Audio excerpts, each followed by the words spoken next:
どうもどうも、ずんだもんです。今日はね、広大な大地に雄大な自然が広がる、あの国を紹介するのだ。そう、モンゴルなのだ。実は、モンゴルの国歌って知ってるか？なんと歌詞が全部男性の声で歌われるんだって。女性の声は一切ないらしいのだ。へえ、って思った人、いるよね？笑い。意外な事実でしょ？今日はそんなモンゴルのニュースを全部で5つ紹介するのだ。中でも特に注目なのが3つ目のニュースなのだ。モンゴル財務大臣の B シャブフランさんが2026年の予算案計画について教えてくれたのだ。 B シャブラン氏、国会議員は予算案に意見を述べ、国民の要望を伝える義務がある。政府はそれに敬意を払う。この言葉、すごく重要なのだ。予算案の計画、修正、そして国会への提出、その複雑な過程をわかりやすく解説するのだ。一体どんな内容なのか、ワクワクするよね。一緒に見ていくのだ。皆さん、今回は中央アジアに位置する神秘の国、モンゴルをご紹介するのだ。ユーラシア大陸のちょうど真ん中あたり、中国とロシアという大国に挟まれた広大なステップとゴビ砂漠が広がる国なのだ。首都はウランバートルで、ここには全人口の半分近くが暮らしているのだ。かつては世界の半分を支配したと言われるチンギス・ハン率いるモンゴル帝国が栄え、その壮大な歴史が今も息づいているのだ。現在は民主主義共和制の国として着実に歩んでいるのだ。人口は約340万人と、日本の半分以上の国土面積にもかかわらず、とても少ないのだ。経済を支えているのは、石炭や銅などの豊富な地下資源を背景とした工業なのだ。また、古くからの伝統である遊牧文化も健在で、馬や羊、ヤギなどの畜産業も盛んなのだ。ゲルと呼ばれる移動式の住居での暮らしや、勇壮なモンゴル相撲、そして魂を揺さぶる馬頭琴の音色など、独自の文化が色濃く残っているのだ。近年は経済成長が著しく、都市化も進んでいますが、その一方で砂漠化や大気汚染といった環境問題にも直面しているのだ。雄大な自然と古き良き伝統、そして新しい時代が混じり合う、魅力あふれる国、それがモンゴルなのだ。一つ目のニュースなのだ。写真、ウランバートルグランドスラム初日、モンゴル代表が銀1、銅4を獲得という記事なのだ。ウランバートルで柔道グランドスラム大会が始まったのだ。ヤルマーグのアイスアリーナで開催されて、初日は女子が48キロ級、52キロ級、57キロ級、男子が60キロ級、66キロ級の階級で競い合ったのだ。この大会はグランドスラムとしては3回目で、今年は28カ国から236人の柔道家が参加登録したのだ。モンゴルからは男女それぞれ28人の選手が出場したのだ。モンゴルの選手は大活躍だったのだ。特に女子52キロ級の19歳、M、ナンディン、エルデネ選手が銀メダルを獲得したのだ。彼女は初めてのグランドスラムメダルで、決勝では日本の藤代心選手に敗れたけれど、素晴らしい成績だったのだ。他にも、男子60キロ級の B、スーフバト選手、66キロ級の B、LM バヤル選手、女子48キロ級の A、ミシェール選手、57キロ級の L、ソソルバラム選手が銅メダルを獲得したのだ。初日には、日本のチームが金メダル3つ、銀メダル1つ、銅メダル1つと一番多くメダルを取ったのだ。国際柔道連盟 IJF の旗の下で出場した選手も金銀銅を1つずつ、ウズベキスタンは金メダルを1つ獲得したのだ。グランドスラムで優勝するとランキングポイントが1000点、銀メダルで700点、銅メダルで500点ももらえるのだ。参加するだけで10点。1勝すると100点加算されるのだ。それに、賞金もすごいのだ。金メダルは5000ユーロ、銀メダルは3000ユーロ、銅メダルは1500ユーロなのだ。選手たちはメダルとポイント、賞金を目標に頑張っているのだ。2つ目のニュースなのだ。明日、ヘンティ山岳部で雨。中部、東部地方北部で涼しい。という記事なのだ。みんな、こんにちはなのだ。モンゴルの天気予報をずんだもんがお届けするのだ。気象環境調査庁からのお知らせなのだ。まず、明日7月26日のモンゴルは、ヘンティ山脈で雨が降る予想なのだ。中央部と東部のアイマグ北部では、涼しくなるから、薄着の人は1枚羽織るといいのだ。そして、雨の予報は他にもあるのだ。7月27日は、中央、東部アイマグの一部やゴビ地域の東部で雨が降るのだ。7月28日は、中央、ゴビ地域の東部と東部アイマグの一部で雨が降る見込みなのだ。7月29日には、国土の東部で雨が降るのだ。さらに、7月30日には、ホブスゴル山岳地帯とゴビ地域の西部で、雷を伴う激しい雨が降るかもしれないのだ。空がゴロゴロするかもしれないのだ。風はほとんどの期間、秒速後、10メートルくらいと穏やかなのだ。でも、雨が降る前には一時的に強まることがあるから、気をつけるのだ。気温は地域によって全然違うから、要チェックなのだ。国土の北部では、しばらく涼しい日が続くのだ。アルタイやハンガイ、ホグスゴルなどの山岳地帯、サブハン川源流、フレーンベルチル周辺、テレルジ川渓谷では、夜は2、7度、昼間は16、21度くらいなのだ。大古小盆地やゴビ地域の南部は、夜は19、24度、昼間は33、38度と、とっても暑いのだ。熱中症には気をつけるのだ。ゴビ地域の北部やダルガンガ平野では、夜は13、18度、昼間は27、32度くらいなのだ。その他の地域は、夜は8、13度、昼間は22、27度くらいで、比較的過ごしやすい予報なのだ。この天気予報を参考に、みんなが楽しく過ごせますように、なのだ。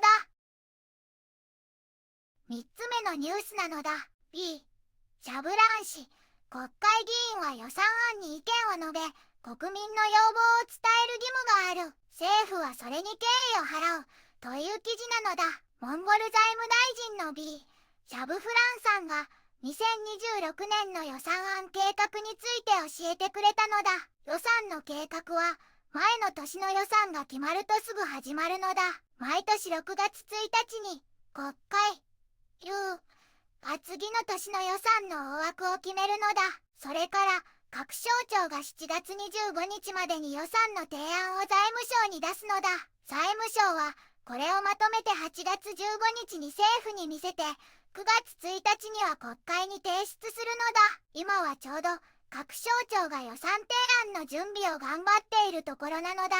最近あった予算の修正は、すごく大事だったのだ。経済の状況で、当初は延期されていたのだ。この修正で削られたお金は、来年の予算には戻されないのだ。だから、9月1日に国会に出る予算案は、かなり絞られた内容になる予定なのだ。来年の予算は、今の修正された予算の額を超えないように計画されるのだ。予算には3つの段階があるのだ。計画するのは政府で、承認するのは国会で、実際に使うのも政府なのだ。2026年の予算を計画するときは、国民のみんなや国会議員さんから意見を聞くことになっているのだ。国会議員さんは、予算に意見を出したり、国民の要望を政府に伝えたりする大事な役割があるのだ。だから、政府は国会議員さんの意見を大切にして、しっかり検討する義務があるのだ。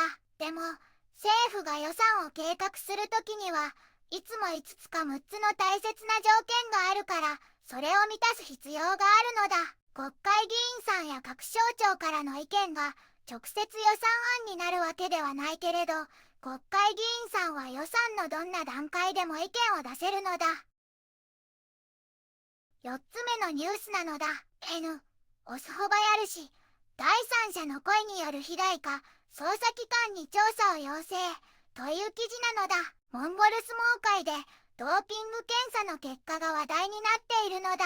まず、アイマブアルスランの N、バヤルジャル・ガルさんから禁止薬物が見つかったそうなのだ。それにウルスガルディの B ゴンチグダムブ酸の検査結果もちょっとはっきりしないらしいのだ。他にも禁止物質が見つかった力士さんがいるけど連絡が取れないから名前は言えない状態なのだ。そんな中、最近ガルディの称号を得た N ウスクバヤルさんからも禁止物質が見つかったって報道されちゃったのだ。これに対して N ウスクバヤルさん本人が声明を発表したのだ。彼はドーピング検査の結果を正式に受け取って自分の検体から禁止物質が見つかったことを認めたのだ。だから結果については争わないと明言しているのだ。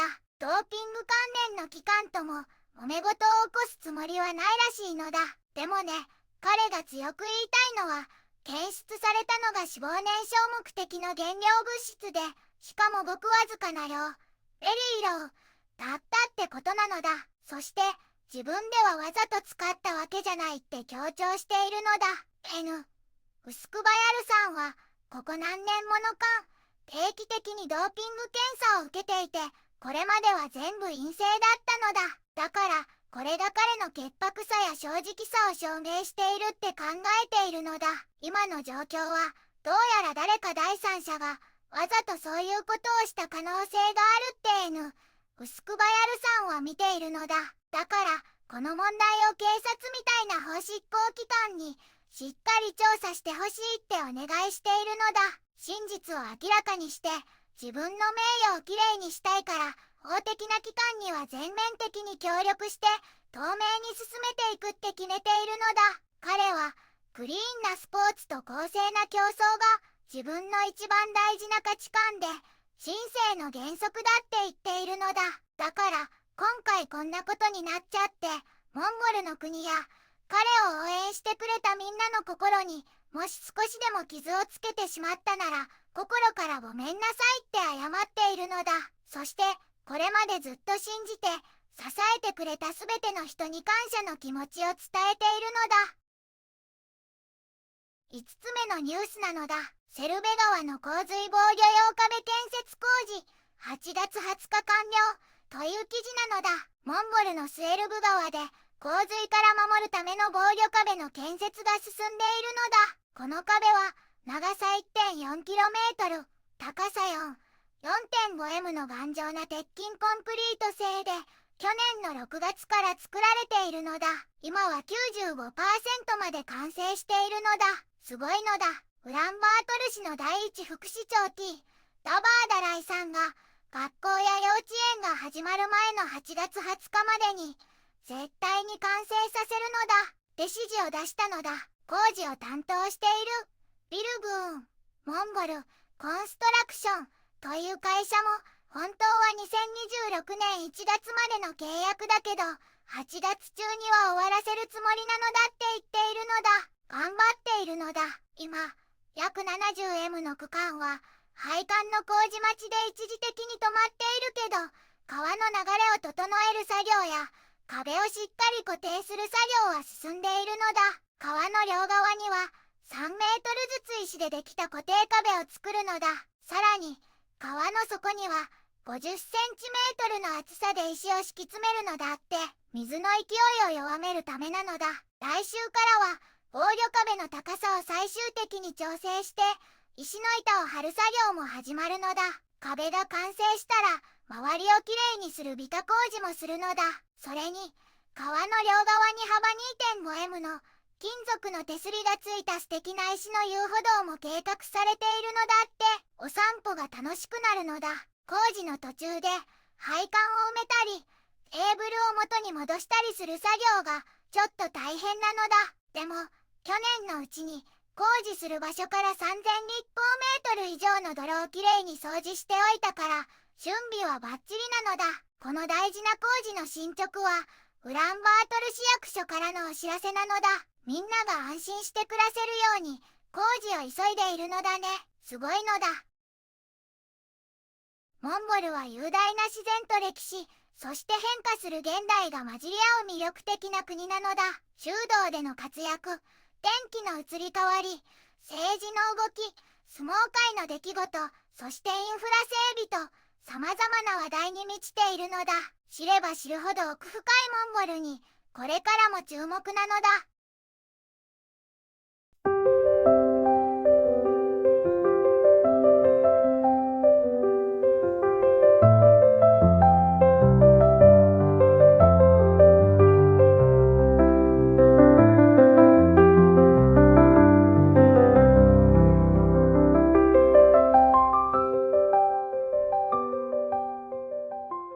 こんにちはなのだ。